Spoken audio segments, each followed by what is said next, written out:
Hello मित्रों, आप लोग कैसे हैं? ठीक है। Yes sir. ओके। तो जैसे कि हम लोग नाउन पढ़ा, नाउन पढ़ने के बाद हम लोग जानते हैं कि नंबर, जेंडर, पर्सन, केस, ये चारों को पढ़ना चाहिए। तो इसके अनुसार हम लोगों ने नंबर पढ़ा, जेंडर पढ़ा, पर्सन पढ़ा, और ये चार ग्रुप में जो लास्ट है अपना केस, आज इसका अध्ययन करने के लिए हम लोग चल रहे हैं। तो आप लोग तैयार है? रेडी है? Okay, very good. तो केस क्या होता है, केस किसे कहते हैं, और केस का क्या उपयोग है, ये सब हम लोग अभी सीखने वाले हैं। देखते हैं पहले बोर्ड पर इसका डिफिनीशन, फिर इसका हम लोग एनालिसिस करेगा।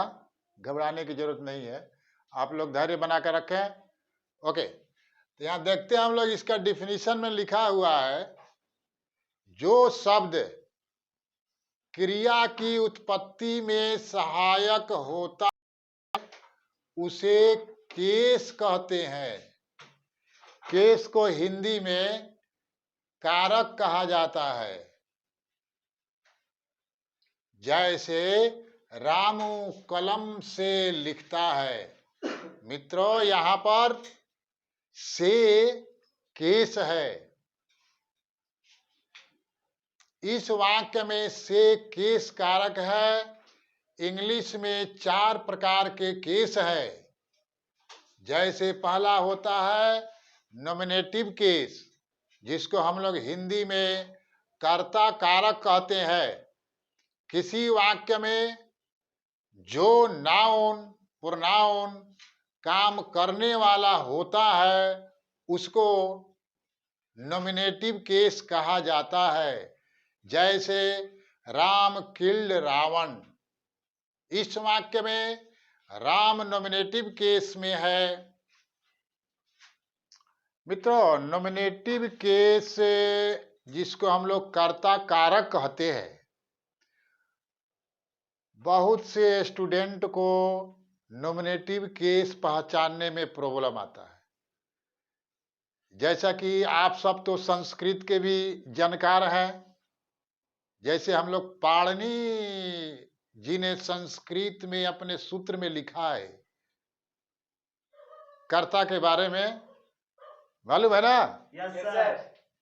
कर्ता स्वतंत्र भवति, क्रिया तस्य अनुसारणी। कितना अच्छा उन्होंने लिखा है कि सेंटेंस के अंदर कर्ता, कर्ता मतलब नॉमिनेटिव, कर्ता स्वतंत्र भवति तस्य अनुसारणी क्रिया, यानी कि किसी सेंटेंस के अंदर जो नाउन पूर्ण रूप से स्वतंत्र होता है और उसके अनुसार क्रिया रहती है। उसके अनुसार रहने का मतलब है, अगर हमारा कर्ता सिंगुलर नंबर है तो क्रिया सिंगुलर होनी चाहिए, कर्ता प्लूरल नंबर है तो क्रिया प्लूरल होनी चाहिए। तो कर्ता के अनुसार जिस क्रिया होती है तो उसको नॉमिनेटिव केस में कहा जाता है। जैसा कि हम लोग देख रहे हैं बोर्ड के ऊपर, राम किल्ड रावण, राम ने रावण को मारा। राम किल्ड रावण, तो काम करने वाला जो डूअर है उसके अनुसार क्रिया है। क्रिया मतलब वर्ब। यहां पर किल्ड राम के अनुसार है, न कि रावण के अनुसार है। तो मित्रों, इस तरह सब्जेक्ट को पहचानना, नॉमिनेटिव केस को पहचानना सबसे अच्छा तरीका है कि किसके अनुसार क्रिया है। तो कर इसको हम लोग याद रखेंगे तो सब्जेक्ट को पहचानने में कोई प्रॉब्लम नहीं आएगा। आगे बढ़ते हैं। केस का एक दूसरा है जिसको हम लोग ऑब्जेक्टिव केस कहते हैं, कर्म कारक, जिस पर क्रिया वर्ब का फल परिणाम पड़ता है वह ऑब्जेक्टिव केस में होता है तथा उसको ऑब्जेक्ट कहते हैं। जैसे शिखा इट्स ए मैंगो, शिखा आम खाती है, तो शिखा चूंकि एक्शन कर रही है इसीलिए यह नॉमिनेटिव केस में है। और इसके क्रिया का जो प्रभाव है वह मैंगो है, मैंगो पर पड़ रहा है, तो वह मैंगो जो है कि ऑब्जेक्टिव केस में होगा।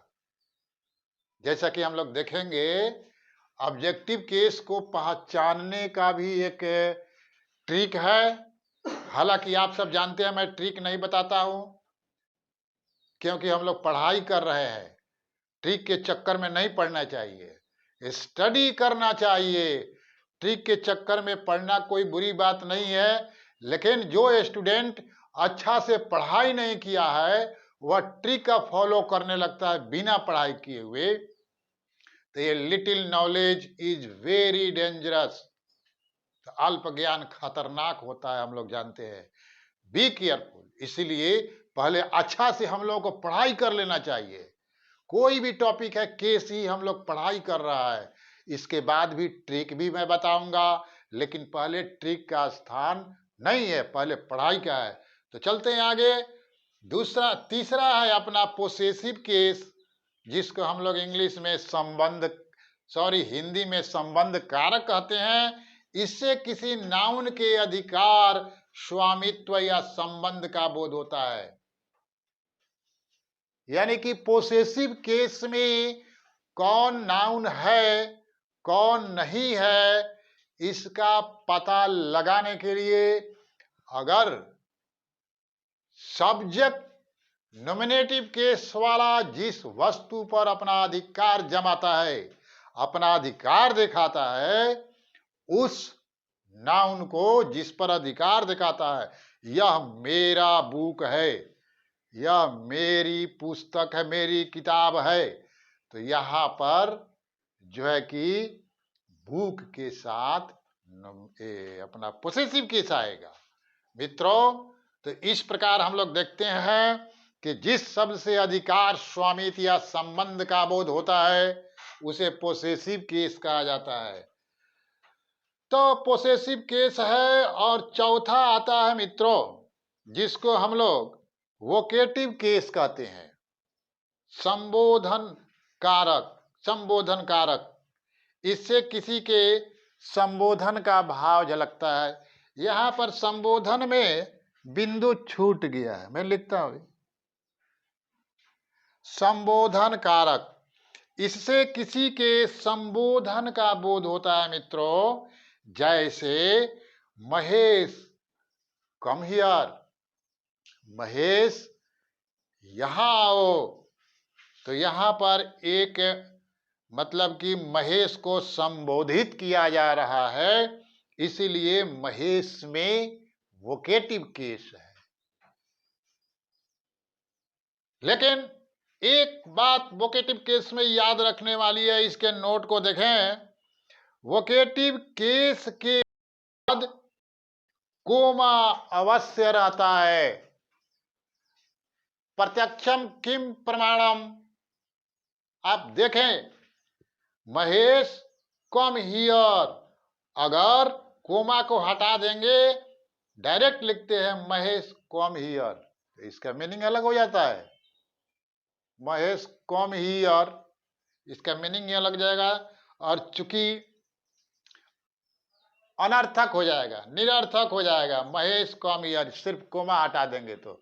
इसीलिए याद रखें वोकेटिव केस में कोमा लगाना जरूरी है। तो मित्रों, वोकेटिव केस की पहचान कोमा ही हो गया। तो चलते हैं थोड़ा ट्रिक को अपनाते हैं। ट्रिक नंबर 1, नॉमिनेटिव केस को कैसे पहचानेंगे। पहला ट्रिक, तो पहला ट्रिक है यहां पर वर्ब के साथ हु लगाकर प्रश्न करने पर जो उत्तर आता है तो वह नाउन नॉमिनेटिव केस में होता है। जैसे राम किल्ड रावण, राम ने रावण को मारा, इसमें वर्ब है किल, उसमें हु लगा के प्रश्न करता हूं मैं। देखिए कौन रावण को मारा, तो कौन रावण को मारा, तो उत्तर आएगा राम ने मारा। तो हु का जवाब राम आ रहा है, तो यहां पर राम जो है कि नॉमिनेटिव केस हो गया। समझ में आ रहा है ना? Yes, sir. Very good. तो एक ट्रिक नंबर दूसरा देख लो भाई। ऑब्जेक्टिव केस का ट्रिक है वर्ब के साथ होम लगाकर प्रश्न करने पर जो उत्तर आता है वह ऑब्जेक्टिव केस होता है। जैसे यहां पर एग्जाम्पल है Shikha it's a mango, Shikha it's a mango, तो होम लगाओ, शिखा किसको खा रही है, खाती है, तो उत्तर आएगा आम को, तो आम हो गया ऑब्जेक्टिव केस। तो इस तरह ऑब्जेक्टिव केस और नॉमिनेटिव केस हम लोग ट्रिक के द्वारा भी पहचान सकते हैं, लेकिन ट्रिक के चक्कर में नहीं पड़ना चाहिए। स्टडी करो, अध्ययन करो, दिल से अध्ययन करो, तो फिर ट्रिक की जरूरत नहीं पड़ती है।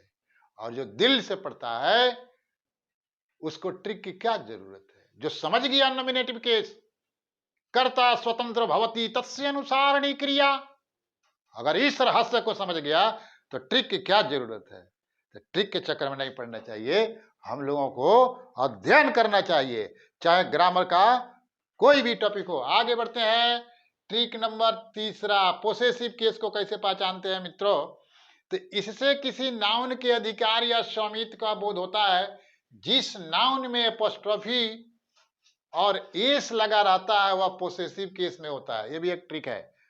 कहीं भी देखो, किसी भी पैराग्राफ में, किसी भी पैसेज के अंदर, किसी भी बुक के अंदर अगर किसी नाउन में एपोस्ट्रोफी एस लगा हुआ है, आंख बंद करके बोलो कि ये जो है कि पोसेसिव केस में है। मात्र एक एपोस्ट्रोफी एस ही है जो पोसेसिव केस की पहचान बताता है, इसके अलावा कोई उपाय नहीं है। और भी है, प्रीपोजिशन के अंदर हम लोग देखते हैं ऑफ है वगैरह वगैरह, लेकिन पोसेसिव केस किसी नाउन के लिए पहचानने का एक अच्छा तरीका है, इसीलिए इसको हम लोग ट्रिक के अंदर रखता है। तो मित्रों हम लोग देखेंगे कि पोसेसिव केस से एपोस्ट्रोफी एस लगाकर हम लोग पहचानते हैं, तो कहां पर एपोस्ट्रोफी एस लगाएंगे, कहां नहीं लगाएंगे, इसके लिए मैं थोड़ा सा यहां पर जिक्र किया हूं। जैसे पहला ए में देखिए आप, सिंगुलर नाउन के अंत में एपोस्ट्रोफी एस लगाकर पोसेसिव केस बनाया जाता है। अगर नाउन सिंगुलर है तो उसमें एपोस्ट्रोफी एस लग जाएगा, no problem. Note number B में देखें आप, प्लूरल नाउन जिसके अंत में एस या ईएस रहता है तो उसमें केवल एपोस्ट्रोफी लगाकर पोसेसिव केस बनाया जाता है। अगर नाउन प्लूरल है, अगर नाउन प्लूरल है तो उसमें केवल एपोस्ट्रोफी लगाएंगे, एपोस्ट्रोफी एस नहीं लगाएंगे। तो एपोस्ट्रोफी एस सिंगुलर में लगाएंगे और प्लूरल में ओनली एपोस्ट्रोफी लगाएंगे। आगे बढ़ते हैं। जैसे कि एग्जाम्पल भी देख लेते हैं, यहां पर लिखा है चिल्ड्रंस टॉय। देखें यहां पर चाइल्ड का प्लूरल चिल्ड्रन हो गया, और यहां पर केवल बच्चों का खिलौना। दूसरा नोट है, एपोस्ट्रोफ एस का प्रयोग मनुष्यों तथा बड़े बड़े पशुओं के साथ किया जाता है। छोटे छोटे पशु, कीड़े मकोड़े और निर्जीव पदार्थों के साथ एपोस्ट्रोफी एस का प्रयोग नहीं होता है। तो ये जो एपोस्ट्रोफी एस है केवल मनुष्यों के लिए और बड़े बड़े जीवों के, पशुओं के लिए किया जाएगा।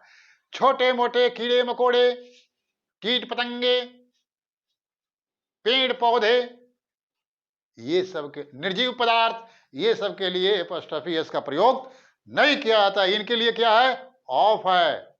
समझ में आ रहा है ना? Yes, sir. ऑफ है। तो ऑफ तो हम लोग प्रीपोजिशन में पढ़ा ही है, ऑफ मीन्स का।